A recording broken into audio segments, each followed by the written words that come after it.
Welcome है आपका the ultimate Gyan rise with wisdom पर, जहां मिलती है आपको इंटरेस्टिंग और यूजफुल इंफॉर्मेशन सिंपल और शॉर्ट स्टाइल में। अगर आप नए हो तो सब्सक्राइब करना ना भूलना और बेल आइकॉन जरूर दबाओ ताकि कोई भी अमेजिंग अपडेट मिस ना हो जाए। तो आइए आरंभ करते हैं।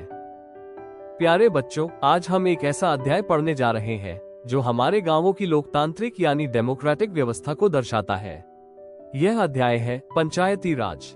जब हम सरकार की बात करते हैं तो अक्सर संसद, मंत्री या प्रधानमंत्री की कल्पना करते हैं। लेकिन क्या आप जानते हैं कि गांवों में भी अपनी एक स्वतंत्र सरकार होती है जिसे हम स्थानीय स्वशासन यानी लोकल सेल्फ गवर्नमेंट कहते हैं। चलिए इस व्यवस्था को विस्तार से समझते हैं। ग्राम सभा एक ऐसा मंच है जहां गांव के सभी वयस्क नागरिक जिनकी उम्र 18 वर्ष या उससे अधिक है और जिनके पास मतदान का अधिकार है, एकत्र होकर गांव से जुड़े मुद्दों पर चर्चा करते हैं। यह एक ऐसी सभा है जहां लोग अपने चुने हुए प्रतिनिधियों से सवाल पूछ सकते हैं। ग्राम सभा की विशेषताएं, इसमें सभी वयस्क नागरिक शामिल होते हैं। ये पंचायत को उत्तरदायी बनाती है। पंचायत द्वारा प्रस्तावित योजनाओं की अप्रूवल ग्राम सभा देती है। ये सुनिश्चित करती है कि सरकारी योजनाओं और पैसों का दुरुपयोग न हो। ग्राम सभा सीधे जनता की भागीदारी को सुनिश्चित करती है और लोकतंत्र को जमीनी स्तर पर मजबूत बनाती है। अब चलिए एक उदाहरण के जरिए समझते हैं कि ग्राम सभा कैसे काम करती है। हरदास गांव, यहाँ लोगों को पानी की भारी समस्या थी। हैंडपंप सूख चुके थे। औरतों को 3 किलोमीटर दूर नदी से पानी लाना पड़ता था। ये समस्या इतनी गंभीर थी कि ग्राम सभा की पहली बैठक में यही मुद्दा प्रमुखता से उठाया गया। कुछ समाधान जो ग्राम सभा में सामने आए: हैंडपंप को गहरा करना और कुएं की सफाई कराना, ओवरहेड टैंक बनाकर नदी से पाइपलाइन के जरिए पानी लाना, लेकिन यह महंगा विकल्प था। अनवर नाम के व्यक्ति ने सुझाव दिया कि महाराष्ट्र में उसने वाटरशेड डेवलपमेंट के बारे में देखा है, जहां पेड़ लगाए गए, चेक डैम्स और टैंक बनाए गए, जिससे पानी जमा हुआ और ग्राउंड वाटर रिचार्ज हुआ। ग्राम सभा ने इस लॉन्ग टर्म सॉल्यूशन पर विचार करने के लिए पंचायत को निर्देश दिया। ग्राम पंचायत गांव का संचालन करने वाली संस्था। ग्राम पंचायत गांव स्तर की निर्वाचित संस्था होती है जो ग्रामीण विकास के कार्यों को अंजाम देती है। स्ट्रक्चर: वार्ड मेंबर्स यानी पंच। गांव को अलग अलग वार्डों में बांटा जाता है। हर वार्ड से एक पंच चुना जाता है। सरपंच: सभी वार्ड सदस्यों द्वारा चुना गया पंचायत अध्यक्ष। सेक्रेटरी: यह व्यक्ति सरकार द्वारा नियुक्त होता है। इसका काम मीटिंग बुलाना, कार्यों का रिकॉर्ड रखना आदि होता है। टेन्योर 5 वर्षों का होता है। मुख्य कार्य: सड़कों, स्कूलों, पानी की व्यवस्था, सार्वजनिक संपत्तियों का निर्माण व रखरखाव। लोकल टैक्सेस वसूलना, जैसे घर, दुकान, मंडी से कर। गवर्नमेंट स्कीम्स लागू करना, जैसे रोजगार गारंटी योजना। सोर्सेज ऑफ फंड्स: ग्राम पंचायत को जो कार्य करना होता है उसके लिए पैसे की जरूरत होती है। ये पैसे इन्हीं स्रोतों से आते हैं: घरों, दुकानों आदि से लोकल टैक्स कलेक्शन। राज्य व केंद्र सरकार द्वारा दी गई राशि जनपद पंचायत और जिला परिषद के माध्यम से।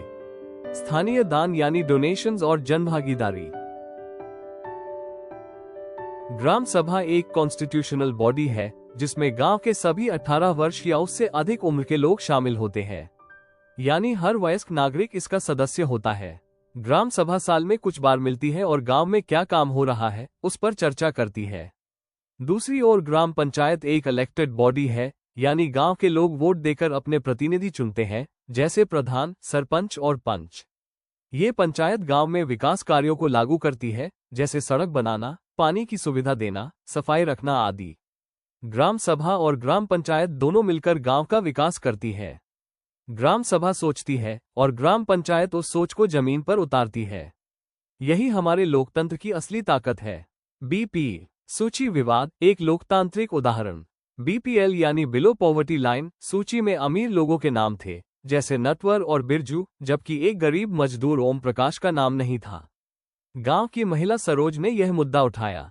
पहले तो लोग चुप थे क्योंकि अमीरचंद नामक पूर्व जमींदार का प्रभाव था, लेकिन बाद में लोगों ने साथ दिया और सरपंच ने आदेश दिया कि ओम प्रकाश की जांच होनी चाहिए। ये घटना बताती है कि जब लोग एकजुट होकर आवाज उठाते हैं तो पंचायत को जवाब देना पड़ता है। 3 लेवल्स ऑफ पंचायती राज। ग्राम पंचायत गांव स्तर, सीधे जनता द्वारा चुनी जाती है। जनपद पंचायत या पंचायत समिति ब्लॉक स्तर, कई ग्राम पंचायतों को मिलाकर बनती है। जिला परिषद जिला स्तर पूरे जिले के लिए विकास योजना बनाती है और संसाधनों का वितरण करती है।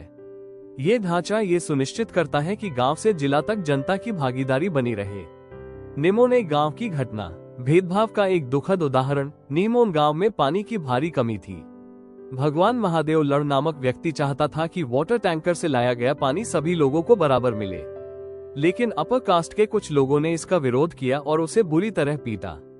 यह एक स्पष्ट कास्ट बेस्ड डिस्क्रिमिनेशन का मामला था, जो भारत के संविधान और लोकतंत्र के मूल्यों के विरुद्ध है। कंक्लूजन। बच्चों, आज हमने सीखा कि पंचायती राज प्रणाली गांव में जनता को शक्ति देती है। ग्राम सभा लोकतंत्र की आत्मा है। ये सुनिश्चित करती है कि चुने गए प्रतिनिधि जवाबदेह रहें। ग्राम पंचायत गांव के विकास कार्य करती है।